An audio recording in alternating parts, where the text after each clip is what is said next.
Hey guys, welcome to this video.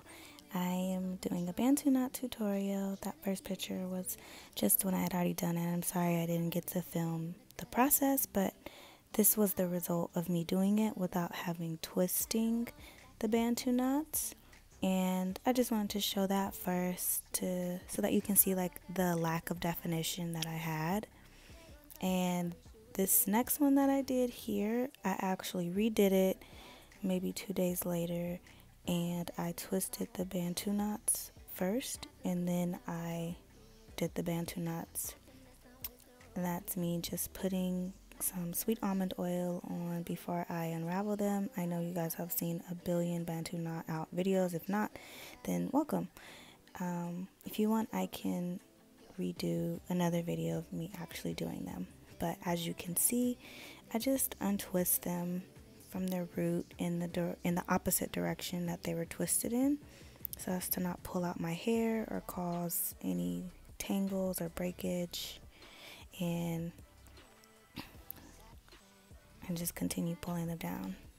I was adjusting my light there.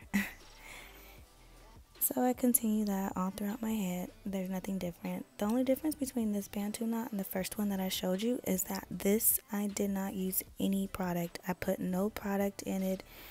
There was already product in my hair, and I didn't feel like I wanted to just add more product on it. And I kind of wanted to see the results on doing it on dry hair, on hair that already had product in it, and how that would come out. So this is the result of that. I am continuing to learn how to really take down bantu knots with keeping the definition. So here you just see me unraveling them, and I separate where the hair naturally wants to separate. I don't just create my own separation. You'll see where your hair has the curls are defined in their own little sections, and so you just pull them apart from there. So I do that throughout my head, and I'm not gonna show you this entire thing because it's the same from one side of my head to the next. It's exactly the same way.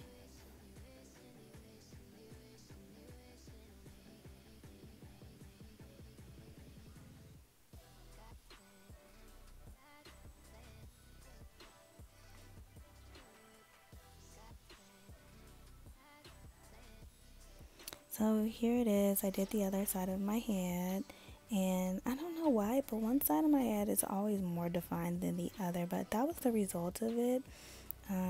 It came out okay. I have definitely gotten better results. I show you at the end, at the end where I have a picture of myself that I redid it again.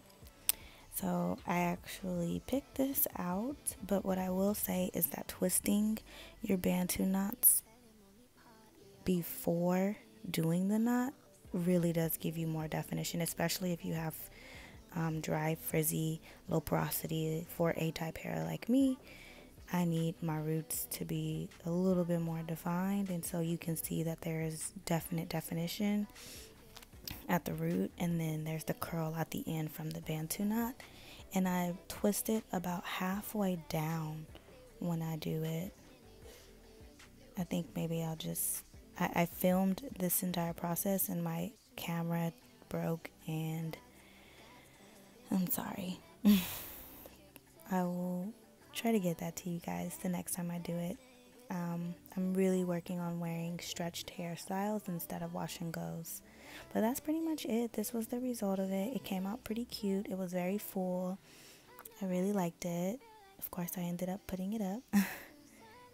And this one is actually a result of me redoing them smaller. You see how they're even more defined. Like, comment, and subscribe if you want more videos, and if you have any suggestions. Bye.